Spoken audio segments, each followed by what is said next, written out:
prête à célébrer les fiançailles de mon fils.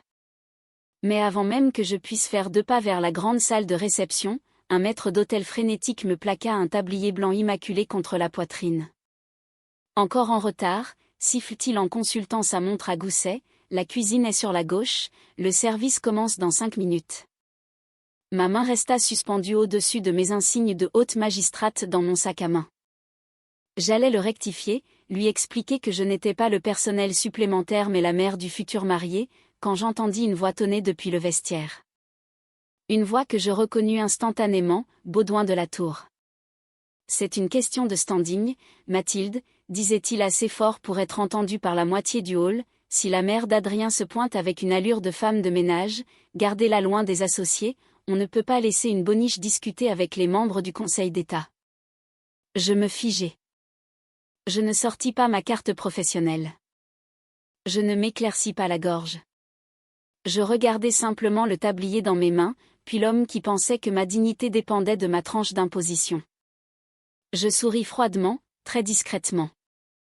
Tout de suite, monsieur, murmurai-je au responsable, et je nouai fermement les cordons du tablier.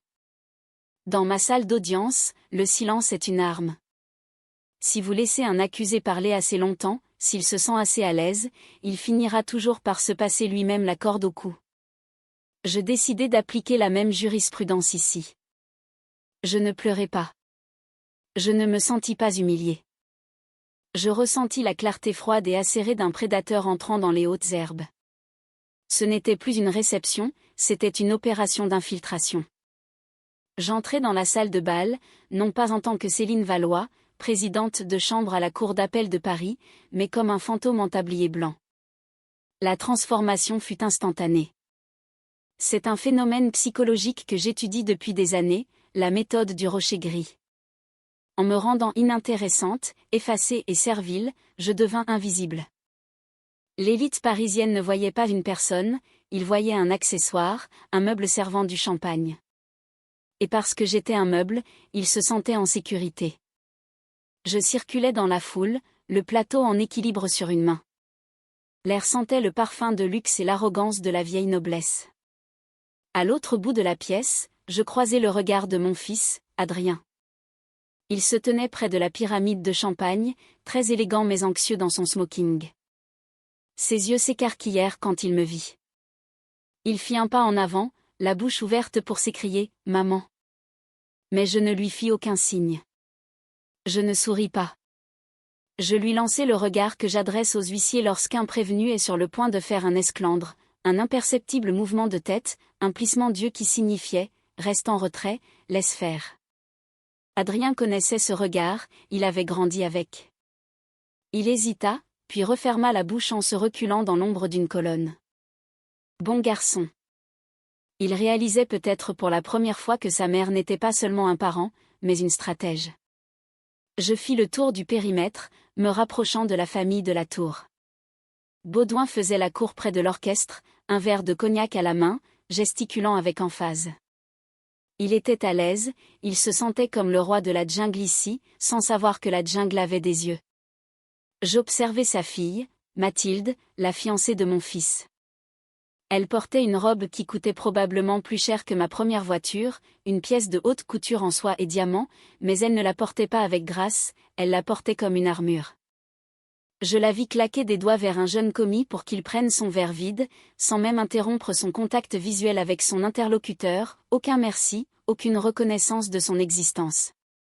Ils ont tellement de chance que nous envisagions cette fusion, rit Baudouin, sa voix dominant la musique. Adrien est un gamin brillant, certes, mais soyons honnêtes, il fait un mariage de classe supérieure, très supérieure, c'est presque de l'œuvre caritative pour nous.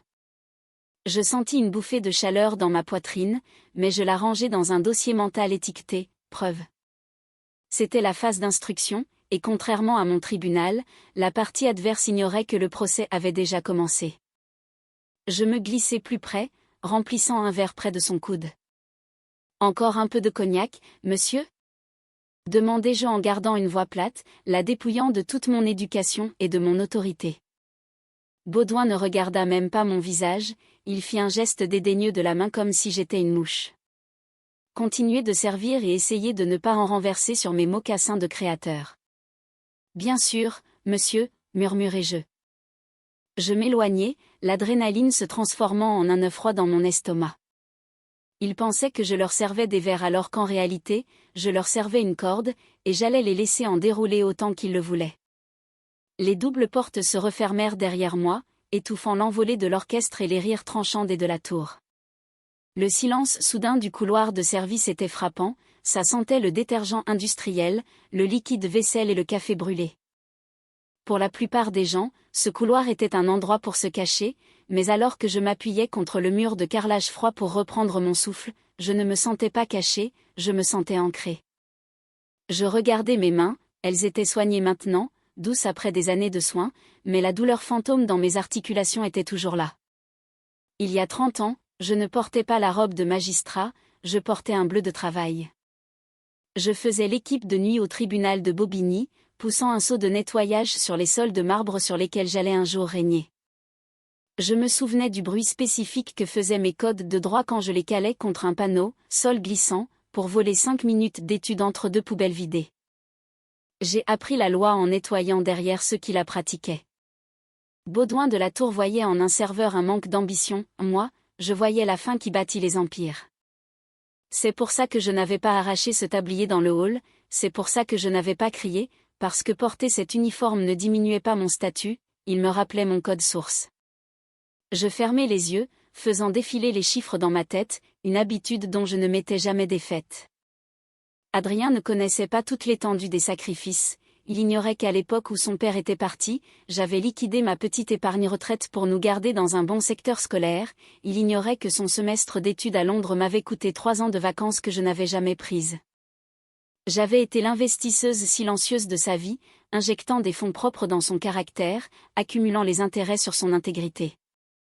Les de la Tour étaient des investisseurs de la dernière heure, ils arrivaient quand l'action était déjà haute, essayant d'acquérir une participation majoritaire dans une entreprise qu'ils n'avaient pas construite.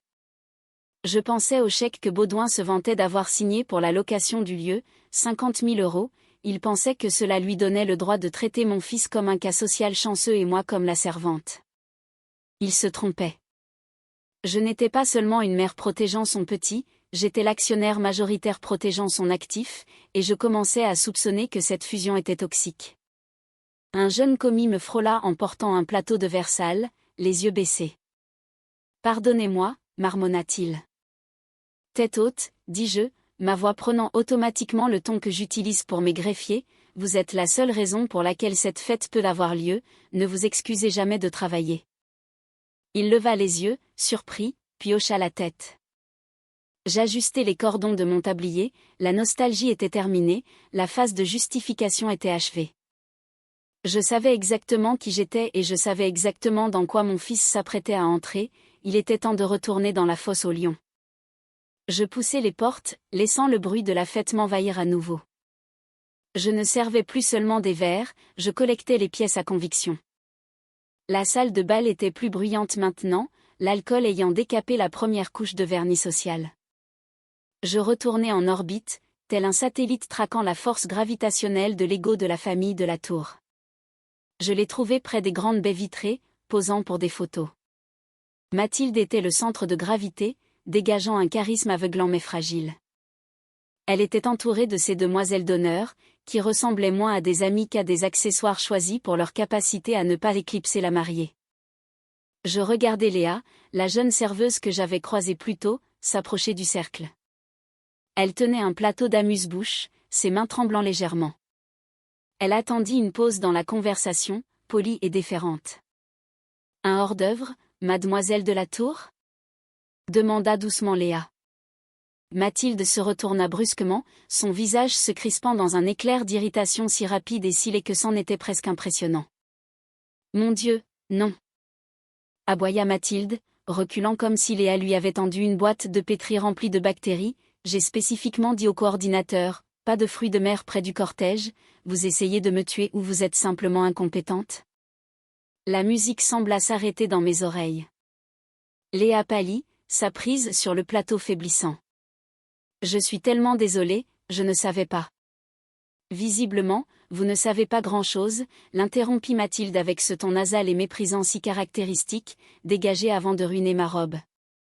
Léa fit volte-face pour partir, les yeux embués de larmes, mais dans sa hâte, elle heurta le bord d'une table haute. Une flûte de champagne vacilla et bascula, éclaboussant de quelques gouttes le sol de marbre, bien loin de la précieuse robe de Mathilde. Mais on aurait cru qu'une bombe venait d'exploser. Incroyable! Rugit Baudouin en s'interposant. Il ne vérifia pas si la jeune fille allait bien, il ne proposa pas de serviette, il rit d'un son cruel. Tu vois ça, Adrien? C'est pour ça qu'on paie pour le forfait VIP, pour éviter la racaille, le bon personnel n'est pas seulement dur à trouver, il est en voie d'extinction. Adrien avait l'air malade. Il fit un pas en avant pour dire quelque chose, mais Mathilde posa une main sur sa poitrine, le revendiquant, le réduisant au silence. C'est à ce moment que je m'avançai. Je ne regardais pas Baudouin. Je ne regardais pas Mathilde. Je m'agenouillai sur le marbre froid à côté de Léa. Ce n'est que de l'eau et du raisin, ma puce, chuchotai-je en tirant un chiffon de mon tablier, ça s'essuie tout de suite. Léa me regarda, terrifiée. Je vais me faire licencier. Non, tu ne le seras pas, dis-je, ma voix toujours enveloppée de velours, je te le promets. En essuyant le sol, je levai les yeux. De ma position à genoux, l'angle était parfait, je voyais Mathilde de la Tour me surplomber, ricanant et sirotant son verre. Elle pensait être la reine de ce château parce qu'elle était debout et que j'étais à genoux. Elle ne comprenait pas la plus vieille loi du pouvoir, noblesse oblige. La vraie noblesse sert, elle protège, elle élève. Les faibles, les vrais faibles, sont ceux qui ont besoin de marcher sur les autres pour se sentir grands. Je regardai sa robe à 8 000 € et je n'y vis qu'un déguisement de pacotille. Je regardai les mocassins italiens de Baudouin et je vis un homme sans âme. Je me relevai en tenant le chiffon sale et je croisai le regard de Mathilde. Pendant une seconde, juste une seconde, elle parut troublée. Peut-être vit-elle quelque chose dans mon visage qui n'avait pas sa place chez une serveuse, peut-être vit-elle la magistrate. C'est tout propre, mademoiselle, dis-je, ma voix dénuée de toute chaleur. Il était temps, souffla-t-elle en me tournant le dos. Je m'éloignai, mais je ne recueillais plus de preuves, le procès était fini. Le verdict sur sa moralité était « coupable ». Maintenant, j'attendais simplement la phase de délibéré sur la peine, et je devais m'assurer que le châtiment soit à la hauteur du crime. J'échangeai mon plateau pour une bouteille de Dom Pérignon millésimée et je me dirigeai vers la table d'angle. C'était le Saint des Saints, l'air y était plus rare, plus froid. C'était là que les associés se tenaient en une phalange serrée de smoking noirs, tournant le dos au reste de la fête. Ils ne discutaient pas du mariage, ils discutaient de la curée. À mon approche, Baudouin de la Tour se pencha, sa voix tombant dans un murmure conspirateur qui portait le poids d'une pure arrogance. La fusion Méridian est une affaire bouclée, messieurs, déclara Baudouin en faisant tourner son verre. 40 milliards d'euros, la plus grosse commission que ce cabinet ait vue en 10 ans. Je versai le champagne dans le verre de l'homme à côté de lui, un associé senior que je reconnus grâce au site internet du cabinet. Il avait l'air nerveux. Je ne sais pas, Baudouin, dit l'associé, l'autorité de la concurrence nous surveille de près et le dossier vient d'être attribué à la juge Valois à la cour d'appel, on dit qu'elle est méticuleuse. Ma main ne trembla pas. Je remplis le verre jusqu'au bord parfait, sans en renverser une goutte. J'attendis. Baudouin rit, un son de feuilles mortes broyées sous une botte. Valois. Céline Valois? Je t'en prie. C'est une nomination politique avec un cœur d'artichaut, elle a passé le début de sa carrière au tribunal pour enfants, elle se soucie des sentiments, pas des résultats fiscaux. Je reculai dans l'ombre, serrant la bouteille froide contre mon tablier. Pièce à conviction numéro A, sous-estimation de la partie adverse.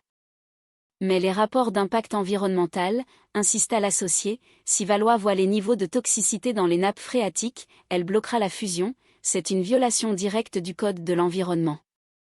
Baudouin prit une longue et lente gorgée de son verre. Elle ne les verra pas. Le cercle fit silence. On ne va pas les détruire, si? Chuchota quelqu'un. Nous ne sommes pas des amateurs, Raya Baudouin, nous allons les enterrer. Nous avons glissé les rapports de toxicité au milieu des pièces du carton numéro 4000, entre les reçus de la cafétéria et les tickets de parking. C'est une juge débordée, elle n'a ni le temps ni, à coup sûr, la capacité cérébrale de fouiller dans 2 millions de pages pour trouver l'unique graphique qui compte. Je sentis un frisson glacé parcourir mon échine, une sensation que je ne ressentais d'ordinaire que lorsqu'un président de cour d'assises se lève pour lire un verdict. Il venait d'avouer une dissimulation de preuves, il venait d'avouer une conspiration pour tromper la justice, et il l'avait fait devant la juge même qu'il prévoyait de duper. On va l'écraser, conclut Baudouin en levant son verre, on entre, on utilise des grands mots, on enterre les cadavres et on ressort avec 40 milliards. À la fusion Méridian, reprirent les hommes en chœur. J'ajustai la serviette sur mon bras. Dans ma tête, je ne servais plus de verre, je rédigeais un mandat de comparution. Encore du champagne, messieurs ? Demandai-je, ma voix se faisant invisible. Continuez de servir, ma petite, dit Baudouin en me tournant à nouveau le dos. Je m'éloignai, la bouteille lourde dans ma main. Il pensait enterrer les preuves, il ne réalisait pas qu'il creusait sa propre tombe. La fusion était le plat principal, mais Baudouin n'avait pas fini de festoyer. Il était ivre de pouvoir maintenant, cette sorte d'ivresse qui rend les hommes imprudents.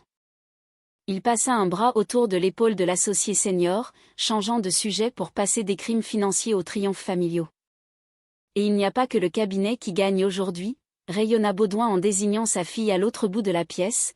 Mathilde vient de décrocher le poste de stagiaire à la chancellerie, au ministère de la Justice, le stage le plus prestigieux de l'année. L'associé haussa un sourcil. Impressionnant. Ce programme n'accepte que quoi, 3 candidats par an ? C'est normalement réservé au top 1% de Sciences Po ou de l'ENM. Je me figeai. Je connaissais ce programme, je siégeais au comité de sélection. Le processus était anonyme, rigoureux et basé entièrement sur le mérite. Mathilde de la Tour, que je venais de voir maltraiter une serveuse pour une erreur inexistante, n'avait ni le tempérament ni le dossier scolaire pour ce siège. Baudouin gloussa d'un son huileux.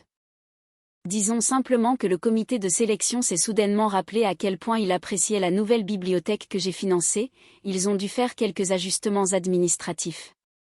Des ajustements ? Demanda l'associé. Il y avait une fille, Baudouin fit un geste dédaigneux de la main, une moins que rien venant d'une faculté de province, des notes parfaites, apparemment une vraie bosseuse, mais elle n'a pas le pédigré, on ne pouvait pas laisser une place pareille être gâchée par quelqu'un qui n'a pas les réseaux pour s'en servir, alors son dossier s'est malencontreusement égaré. Mon sang ne fit qu'un tour. Ce n'était plus seulement du népotisme, c'était un vol. Je regardai par-dessus mon épaule vers l'entrée de service.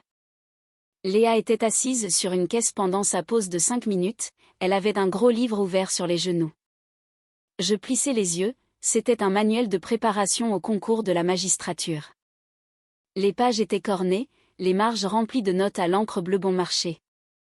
Les pièces du puzzle s'assemblèrent avec la précision terrifiante d'une plaidoirie finale.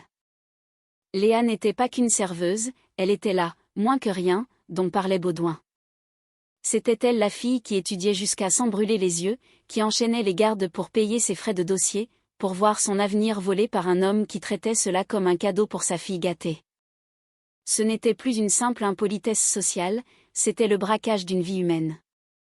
Je regardais à nouveau Baudouin, ce n'était pas un père, c'était un parasite. Il se nourrissait des rêves des gens comme Léa pour engraisser sa propre progéniture. Je posai la bouteille de champagne sur une table basse avec un bruit sourd et délibéré. Ce son était définitif. La phase d'instruction était close. J'avais le mobile, j'avais la méthode et j'avais les aveux. Je plongeai la main dans la poche de mon tablier et sortis mon téléphone. Mes mains étaient stables. J'ouvris un contact nommé « Sénateur de Beaumont », l'invité d'honneur qui était actuellement dans le salon privé et mon plus vieil ami de la faculté de droit. Je tapai 2 phrases, alerte rouge en cuisine. J'ai besoin d'un témoin. J'appuyai sur envoyer. Je n'étais plus seulement la mère du marié, j'étais la juge. Les portes de la cuisine s'ouvrirent avec fracas, faisant taire les conversations alentour. Le sénateur Marc de Beaumont se tenait dans l'encadrement, flanqué de 2 agents de sécurité. C'était l'homme dont le visage s'affichait sur toutes les chaînes d'information. Le visage de Baudouin de la Tour s'illumina, il lissa sa veste de smoking et s'avança la main tendue, prêt à revendiquer sa proximité avec le pouvoir. Monsieur le sénateur, quel honneur, Baudouin de la Tour, associé gérant de. Marc de Beaumont passa devant lui sans même un regard, il ne cligna pas des yeux. Il marcha droit vers le poste de service où je me tenais avec un chiffon sale. Céline ? Demanda de Beaumont, sa voix résonnant dans le silence soudain de la salle. Madame la présidente, pourquoi diable portez-vous un tablier ? Le silence qui suivit fut absolu, ce genre de vide qui survient quand une bombe explose mais que le son n'a pas encore rattrapé l'onde de choc. La main de Baudouin était toujours tendue dans le vide, il regarda le sénateur, puis moi, la boniche, puis à nouveau le sénateur. Son visage passa du rouge cramoisi à un gris cendré en 3 secondes chrono. La juge ? Murmura Mathilde, sa flûte de champagne basculant dangereusement. Je passai les mains derrière mon dos et dénouai le nœud du tablier. Je passai le tissu blanc par-dessus ma tête, le pliai soigneusement, lentement, et le posai sur le plateau à côté des verres vides. Je lissai les revers de mon tailleur bleu marine. Je n'étais plus la femme invisible, j'étais l'honorable Céline Valois. En effet, mademoiselle de la Tour, dis-je, ma voix portant jusqu'au fond de la salle sans que j'aie besoin de forcer, je suis la présidente de chambre à la cour d'appel, celle-là même qui examine actuellement la fusion à 40 milliards de votre père. Baudouin émit un bruit d'étouffement. Madame la juge, Nous n'avions aucune idée. Un malentendu, évidemment, nous plaisantions à propos d'eux. Je lui coupai la parole en entrant dans son espace personnel. Il recula d'un pas. Était-ce une plaisanterie quand vous avez admis une conspiration pour violer le code de l'environnement ? Était-ce une plaisanterie quand vous avez détaillé votre plan pour enterrer les rapports de toxicité dans le carton 4000 de la procédure ? Le sang quitta totalement ses lèvres. C'est une conversation privilégiée par le secret professionnel, bégaya-t-il. Pas quand vous la hurlez devant des témoins dans une salle bondée, monsieur de la Tour, dis-je froidement. Il n'y a pas de secret professionnel au buffet traiteur. Vous avez admis une dissimulation de preuves devant une haute magistrate et un sénateur de la République. Je fis un signe de tête vers Marc de Beaumont, qui croisa les bras en foudroyant Baudouin du regard. Je peux expliquer, octa Baudouin. Vous le ferez, promis, lors de votre audience de radiation du barreau. Je me tournai vers Mathilde. Elle paraissait minuscule maintenant, l'armure de sa robe onéreuse s'était dissoute, elle ressemblait exactement à ce qu'elle était, une enfant qui joue à se déguiser. Et pour ce qui est du stage à la chancellerie, continuai-je en la voyant tressaillir, je siège au comité de surveillance. Nous prenons l'intégrité académique très au sérieux. Je vais personnellement exhumer votre dossier demain matin, je suis très curieuse de voir comment une candidature a pu s'égarer, pour vous faire de la place. Maman, fais quelque chose. Mathilde saisit le bras de sa mère, mais celle-ci fixait le sol, souhaitant disparaître sous le tapis. Adrien, dis-je en me tournant vers mon fils. Il sortit de l'ombre. Il n'avait plus l'air effrayé, il avait l'air soulagé. Il regarda Mathilde, puis moi, puis il vint se placer à mes côtés. On y va, maman ? Demanda-t-il. Une dernière chose. Je me retournai vers Baudouin, qui tremblait visiblement. Vous aviez raison sur un point, monsieur de la Tour, vous devriez vraiment faire attention à qui vous parlez. On ne sait jamais quand la femme de ménage pourrait tenir le marteau du juge. Je tournai les talons et sortis. Le silence régna jusqu'à ce que les lourdes portes se referment derrière nous. Je ne restai pas pour le gâteau. Au moment où le personnel du cercle servait le dessert, j'étais déjà dans un taxi, mes talons retirés, rédigeant un procès-verbal sur mon téléphone. Les retombées furent foudroyantes. Ce ne fut pas un scandale, ce fut une implosion. 3 mois plus tard, les gros titres continuaient de tomber, fusion Méridien bloquée, de la Tour et associés sous enquête fédérale. Baudouin de la Tour n'avait pas seulement perdu le dossier, il avait perdu son cabinet. Quand l'ordre des avocats reçut la transcription de ses aveux en cuisine, corroborée par un sénateur, sa licence d'exercice s'évapora plus vite que le champagne qu'il avait l'habitude de boire. Mais la vraie justice ne résidait pas dans la destruction de la vieille garde, elle était dans la redistribution des cartes. J'étais assise dans mon bureau, le soleil du matin frappant le bureau d'acajou. Adrien était assis en face de moi, paraissant plus léger, plus jeune qu'il ne l'avait été depuis des années. Il avait rompu avec Mathilde le soir même, dans le hall, sans drame, sans cri, juste un simple retour de bague. Elle m'a appelé hier, dit Adrien en remuant son café, elle travaille dans une boutique de luxe dans le Marais, dans le cadre de son accord de travaux d'intérêt général, elle dit qu'elle a mal aux pieds.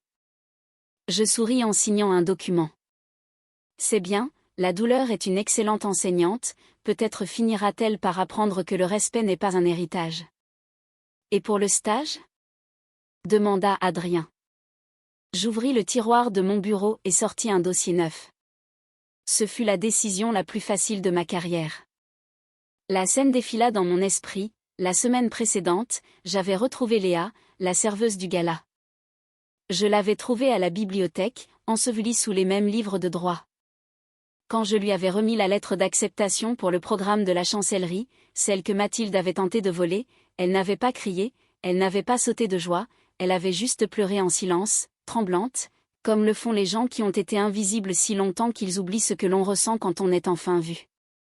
Elle commence lundi, dis-je à Adrien, elle n'avait pas besoin d'un piston, elle avait juste besoin d'un procès équitable. Je me levai et marchai vers la fenêtre, regardant la ville. La silhouette de Paris était remplie de tours de verre et de fer, monuments au pouvoir et à l'argent, mais en bas, dans la rue, la vraie ville bougeait, les agents d'entretien, les serveurs, les conducteurs de bus, cette armée invisible qui fait tourner le monde. Je pensais au tablier plié soigneusement dans mon placard à la maison, juste à côté de ma robe de magistrate. C'étaient deux uniformes différents, mais ils servaient le même maître, la vérité. Baudouin de la Tour pensait que le pouvoir consistait à savoir qui l'on peut commander, il avait oublié que le vrai pouvoir réside dans ceux que l'on peut protéger. Je me retournai vers mon fils, mon marteau de juge reposant lourd et silencieux sur le bureau. La justice est aveugle, dis-je doucement, mais elle n'est pas sourde, et elle entend tout.